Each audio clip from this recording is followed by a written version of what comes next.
Hi, I hope everybody is having a good day.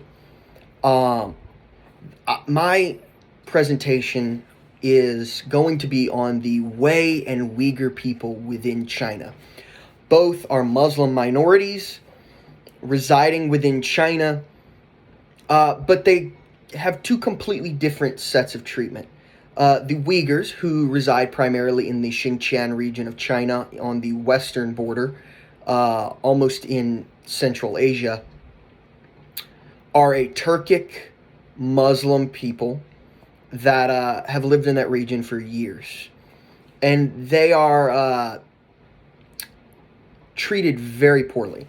They have been the result of genocides, concentration camps, re education camps where they're being forced to denounce their religious beliefs. And there is actually a meeting put forth by the United States government that says authorities have turned the region into a high-tech militarized police state using cutting-edge technology to subject normal people to pervasive surveillance, including AI facial and voice recognition and forced genetic sampling.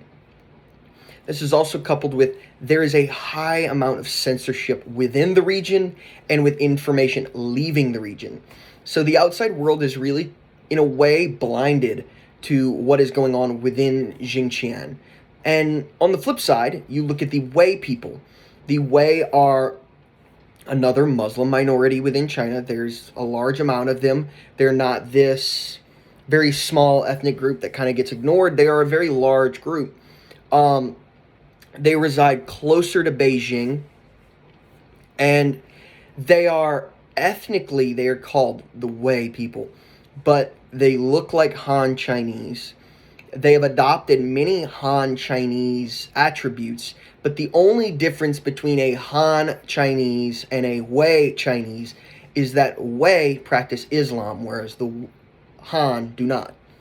Um, and they are allowed to freely practice their religion with no more hurdles than any other religion would have to face within China. Obviously, religious freedoms within China are hindered to an extent, and so no religion finds it overly easy to practice, but the Hui have an easier time going about it than the Uyghurs, but they both practice the same religion.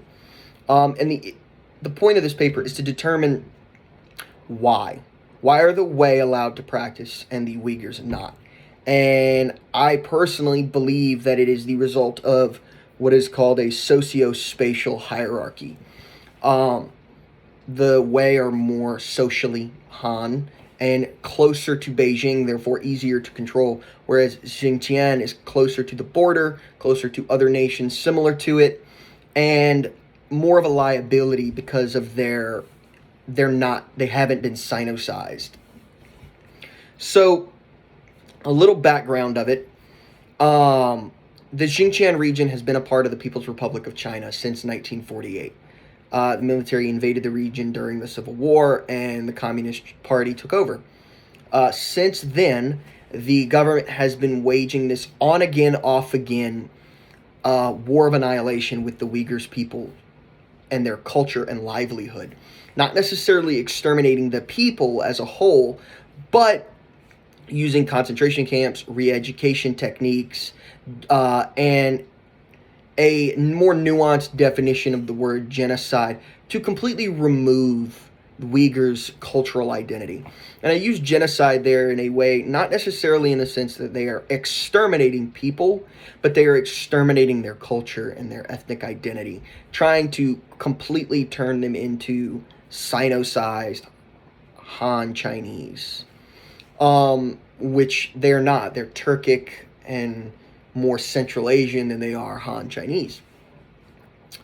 Um, Now, like I said earlier, on the other hand, you have the Hui, who have been successfully sinicized over generations, not necessarily thousands of years. They're more religiously moderate. They live in Han Chinese regions. They are not, on the border with other primarily Muslim, Turkic, Central Asian nations. They are ingrained in Han culture and ingrained in Han lifestyle. and they are otherwise indistinguishable from the average Han Chinese individual, other than the fact that they practice Islam. So, and like I said earlier, they're allowed to freely practice. And part of this is the Uyghur Muslims are viewed by the Chinese government as dangerous and prone to radicalization because they are closely related to the other Stan nations: Afghanistan, Pakistan, Turkmenistan, Tajikistan, Uzbekistan, Kazakhstan.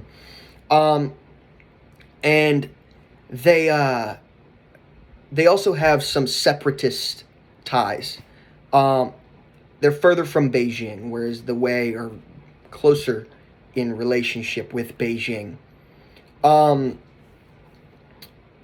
The Wei have also been put in more of a favorable position with the government because of this socio-spatial hierarchy that the government has put forth. Currently, the trends are looking as if the treatment of the Uyghurs is going to continue to deteriorate as the Belt and Road Initiative is built, because it has to pass through that region, and if they can't trust that the people of Xinjiang are not going to try and hinder that, then they're only going to get more and more restrictive on the people of Xinjiang. In the only real ways to solve it is for the international community to come together to condemn China and actually hold its feet to the fire with its restrictions and its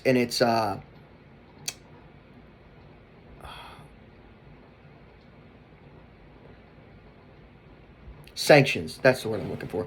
That it would have sanctions put in place to restrict China in order to bring them to the table and force them to make a decision about the Uyghurs.